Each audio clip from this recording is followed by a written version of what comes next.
Let's go.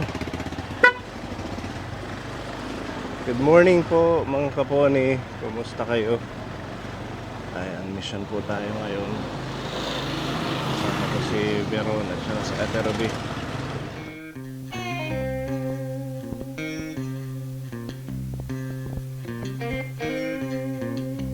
Rolling thunder, calling down my name.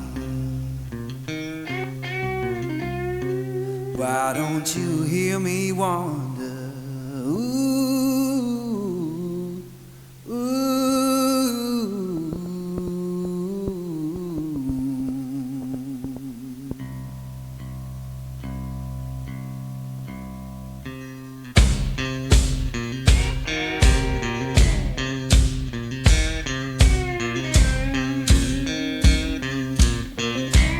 Oh, midnight highway. Nandito na po tayo sa Balangkayan, Eastern Samar para sa ating mga tinutulungang mga seniors. Lola Linlin.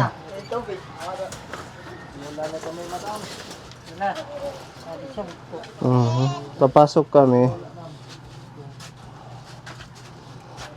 Kaya nagbabantay ate. Ate si Simba. Simba. Ito siya po ni Lola. Magandang tanghali. Maganda. Kumusta ka? Yan eh. Okay naman. Ano ba na? Kinaan ka na. Tapos na siya kumain. Anong sura? Kay Anong ulam mo? isda. Ha? Isda. Isda. Wala pala dito yung bantay mo. Sino ba yun yung nag-aalaga sa kanya? Ranilin. Ate? Ranilin. Ranilin. Nasa simbahan. Nabasa siya dito. Ha? Kakarinig pa ano? Nag-ihi siguro. Wala kang diaper, Lola? Hindi na diaper. May kumalat lang. Hindi ka na naihi. Hindi ka na nakakabangon. Ay, di na yato lang. Kanina di na yato. Ganyan na lang siya kapuni. Anong nangyari sa mata mo? Pagkadaan mo ito ya. Ha? Daan mo ito ya ibang. Ganyan na yan? Mula nung maliit ka? May pamilya ka, Lola? May asawa? Asaan ang asawa mo? Manila. Manila. Manila. Ilan ang anak mo? Aray. Maray ni anak. Nung last na visit ka sa si Ate Ruby ang nag-ano dito, nag-vlog kay may sakit ako nung time na yun. Wala siyang asawa. Wala daw po siyang asawa. Ba't sabi niya meron? Siguro, makalimutan na yan. Wala daw asawa yan.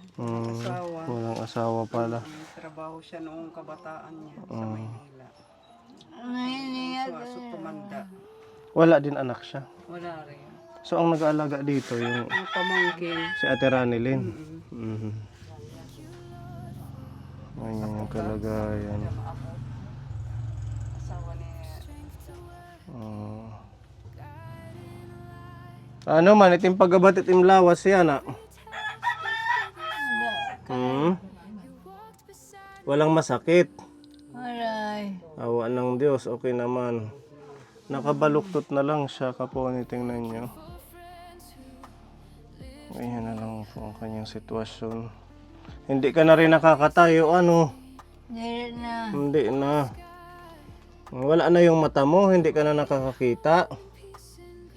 Dili na. Hindi na. Ilan na ang edad mo? 40. 40. Magkaedad lang tayo ng kunti. Malilimutin na siya. Ano? Ilang taon na yan, kuya? Mga 80 ito siguro. 83 yata ito. Wala kasi yung bantay niya nandun daw sa simbahan. Pag dumating yung bantay mo, magpapalit ka ng damit. Basaan na yung higaan mo. Ha? May diaper ka pa naman. Ito, marami pa siyang diaper. Kumain ka na, di ba? Mapabili ka ng ulam. Meron dito nagbigay sa'yo ng blessing. Oo. Si Tita Alice. Para meron kang pambili ng snack at gatas. May panim gatas. Ha? Wala pa. May da pa. Buti naman, meron pa siyang gatas. Lola. Yade ha, 1,000 hatag ni Tita Alice. Bigay ni Tita Alice, ibili mo ng pakisuyo mo sa nag-aalaga sa'yo. Pambili ng pagkain at snack mo. Ano? Pero naglakilubog pa na salamat. Opo. Salamat daw po, Tita Alice. Oo naman si Lola. Mahirap talaga yung tumatandang walang nag-aalaga kapon. Tingnan niyo po ang naging sitwasyon. Halos hindi na siya maano dito sa kanyang higaan. Palitan kay nag-aantay lang ng kung sino ang darating na maglilinis sa kanya. Buti na lang, kinupkup siya ng pamangkin niya. At least na. Hinarangan na siya dito. Dati wala itong harang. Bakit? Siguro nahulog siya. Nahuhulog ka din eh? Hindi. Ito ihigdaan? Nahulog daw. Nahuhulog kuya. Kaya hinarangan. Din bangko na siguro nakakapuruko pa. Papaliguan daw. Papaliguan. Nakabaluktot na lang po siya.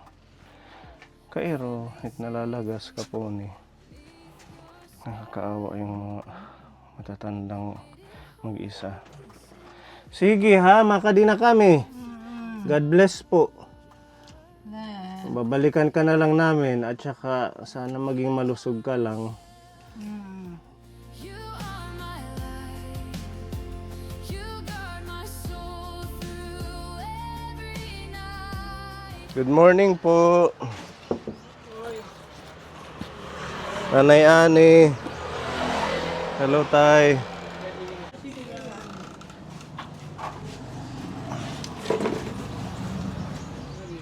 Ayun ka po ni si Nanay Ani. Meron ho siyang breast cancer. Kaso, sinistop ng magpa-doktor kay ano man si nanay. Walang kasama pabalik-balik sa doktor. Ano? Sige, okay lang tatay. Halika dito, meron lang kaming ikwento sa'yo. Sige, magdamit ka muna. Ha? Hindi na bali. Hindi daw nakikinig. Kahit pinagsasabihan. Pag kinansyak din kay dito takat balogo para mali po ni ulo ka tapos sinusuka. Ito, nagsusuka. Oo. Dahil sa kakakainan ng mga makolesterol, mamantika. Iwasan mo na yun, tatay. Maggulay ka na lang. Kaya, syempre, matanda na kayo. Konti lang. Ha? Kain ako konti lang, pero hindi marami.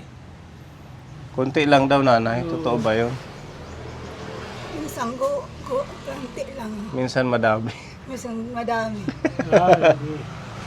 Hanggang tapos hanggang gabi. Inabukasan naman. Ganun, tatay, ha? Kasi para lang sa'yo din yung mga payo sa'yo ng kamag-anak mo. Nag-message sa akin, eh. Sabi ko, sige, kukumprontahin ko si tatay. Baka yung binibigay namin, binibili mo ng mga matatabang pagkain. Hindi naman. Makolesterol. Wag na yun, isda na lang at saka gulay. Kasi ikaw, na-stroke ka na, di ba? 2 meses. Kaya nga, hindi ka na pwede yun sa mga ganon, alimango. Ano, tatay, ha? Makinig ka sa mga biyenan, anak, na nandito na nagsasabi sa'yo kasi para lang din sa'yo yung masarap mabuhay. Ingatan nyo ang kalusugan ninyo. Ba? Kaya mo upay at kiboy. Mm-mm. Ang basa na naman. Basa yung sugat. Dali, tatapos ko ng liwanan. Siguro ko dahil sa init, nag-ano yung sugat. Ano? Meron dito pinapabigay si Tita Alice, kaya kami napadaan dito sa inyo ng maaga. Meron siyang pinapaabot na 1,000. Ibili nyo daw ng pagkain or medisina. Salamat po sa inyo. Opo, walang ano man. Ibili nyo ng pagkain, ha? Hindi yung alimasag, alimango. Uy. Baka magulat ako, nandun ka sa baybay natambay, nabili ng Wala. hipon. Hindi yan. Gulay at saka prutas ang kailangan, ha nanay? Opo. Oo, yan lang yung sinadya namin kaya para may abot sa inyo, makabili kayo ng pagkain ninyo. Mag-ingat sa kalusugan mo. Iwasan mo yung pagkain-kain din ng bawal. Kasi yung sugat mo, hindi siya gagaling lalo na't pag kumain ka ng makakati, malalansa. Hindi naman kumakain yan, malakati lang. Hindi. Si tatay lang ang kumakain. Kumakain ako talaga. Kaunti lang, hindi naman masyadong marami. Pero, alam ko bawal yun. Ha? Pareho ulit damit diri. Kuting damo. Parehas lang yan. Kumain ka ng kunti, kumain ka ng marami, parehas lang yan. Bawal pa rin yung kinakain mo sa'yo. Ang sagot mo lang daw, nagme-maintenance naman ako eh. Yun daw ang sagot mo pag pinagsasabihan ka. Dapat medyo healthy lifestyle na tayo, ha? Okay. Sige nga di kami. Oh, sige, thank you. Thank you, Tita Alice, sa inyong pagmamahal. May pupuntahan pa kami. Sige po. Adi kami, tatay. Okay. Salamat. Salamat kita, Alay. Salamat. Maupay. Maupay nga adlaw eh. Hello po, nanay. Maupay nga adlaw eh. Kamusta ka, nanay? Ay, fine. Mabay say lagi hapon. Masayit dida. Very positive si nanay. Maganda pa rin. Nakait mo pagsudlehan. Okay lang kahit hindi pa nagsuklay. Oh. Kumusta ka? Ayos gadla. Okay naman. Mukhang nag-ano tayo ngayon Nagre-renovation. May mga kahoy dito at saka plywood. May dumalaw sa akin. Giba ang aming Lababo. lababo. Tapos, binigyan kayo. Itong mga kahoy na to. Yan ang Gagamitin nyo. Buti nagbigay sila. Taga saan? ano ng Nazarene. Ayun sa simbahan. Kamusta ang kalusugan? Ayos lang. Okay naman. Wala akong sakit kasi hindi ako nagpapacheck para wala akong Wala. sakit. Walang findings. Kaya, Kasi pag magpa-check up ka, ay, automatic natural. kahit walang nararamdaman, may findings. Sasabihin mataas ang sugar, mataas ang dugo, ang mataas kung cholesterol. ano-ano. May mga ano ka dito kasama nanay. Anak ko ito. Dumating yung anak mo. Pabaybay lang na patulog. Ito siya. Iyan Hello ang, po. Iyan ang nahihingan ko ng kung ano-ano. Si ate ngaran ate. Noemi. Si ate Noemi. Taga din hikalaha baybay, Borongan. Yada kami ha, baybay-wan. Baybaywan. Baybay-wan na kami. Kayo yung natulong kay nanay. Meron. Pag meron, pambili ng bigas, kasi may edad na si nanay. May bit-bit siyang... Ayun, meron siyang 2 kilo. Ang galing naman. Oo, at least nakaalalayan kayo kahit paunti-unti. Talaga. Sabi ko nga, kung wala akong anak, pero hindi papayag ang Diyos, na. Mabait ang ating Diyos, hindi kayo pwedeng walang gagabay sa iyo. Ganun talaga. Buti si ate Noemi, okay yung mata mo. Ano na, operahan Naoperahan po ako. Ikaw yung kinikwento niya na naoperahan ka. So walang problema. Naagapan. Siya lang ang nakakakita. Sa apat kong anak, siya Yung lang. tatlo, Ay mga blind. mga blind. Buti naagapan yung sa'yo. Yung tatlo, nasaan sila? Nandito? Nasa Maynila. May mga pamilya na doon. Kanya-kanya. Buti na lang. No? Yung bunso ko nga, hirap na hirap sa kalagayan nila dahil nagmamasahe yun. Ganon po. Oo, Saan siya nagmamasahe? Sa mga mall? hindi sa Pasig. Sa Pasig, ang hina daw mula nung basta mula nung Mahina na yung pagmamasahe niya, yung persa niya. Baka may edad na. hindi mahina ang dating ng customer. Mahina ang kanilang Kaya, kita. mahina ang kita. Kaya, gusto sanang umuwi, wala namang pamasahe. Alam mo naman, 4 sila, 2 ang anak kasi. Ang mahal na ng pamasahe ngayon. Oo, okay. Nagpunta kami ng isang araw sa Manila. 2,700 na ang pamasahe. Wow. So kung balikan, 5,000 mahigit. Ang dami pang hinto. Kakain sa mga meal stop. Tapos ma-snack pa, makape pa. So mahigit 6,500 mga ganun ang magagastos. Ang Bawat isa. 4 sila. Madaming kailangang ipunin bago sila makarating ng Samar. Hindi nga nakakaipon dahil Siyempre, yung pagkain nila. Pasalamat na lang at kahit papaano yung gastos nila sa isang araw na nasasambot din nila. Kasi, napaaga yung bisita namin dahil meron pong sponsor na panood kayo, si Tita Alice. Iba yun. Opo, pinapabigyan kayo ng 1,000. Ay, thank you, Lord. Nanay. Pambili mo ng pagkain mo. Ano man. Thank you, Lord. Pwede ka mag-Jollibee pero bawal na sa'yo. Ayaw. Hindi pwede. Isdaan na lang tsaka gulay. Bigas.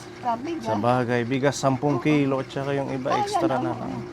Ay, naku, thank you, Lord. Thank you, Tita Alice. Yan ang nandyan ngayon. Opo, yung nagbigay sa inyo. Thank you. Walang ano man, nanay. Sinadya naming idaan ngayon kay papunta kaming Llorente. Sabi ko, idaan natin kay maano man natin yung bahay nila. Nakita niyo na. At least nare-renovate na. Mabuti naman may natulong. Dahan-dahan. Unti-unti. Ayan, si Nanay Mida. Thank you. Walang ano man po. Ate Noemi ha, ikaw na ang bahala kay nanay. Bilhan mo na lang ng ulam niya. Sige nga di kami. Yun lang yung sadya na. Bye-bye. I-follow nyo kami ha. Opo, nakapalo po. Bigyan kitang sticker. Ingatan na lang kami ibiyahe. Ang pahawak, bigyan natin sila ng sticker. Ilagay nyo sa inyong agtang, bisbugway damit magpalo. Joke lang. Agtang nanay. Hilapan pa naman. Kaya di, follow kami.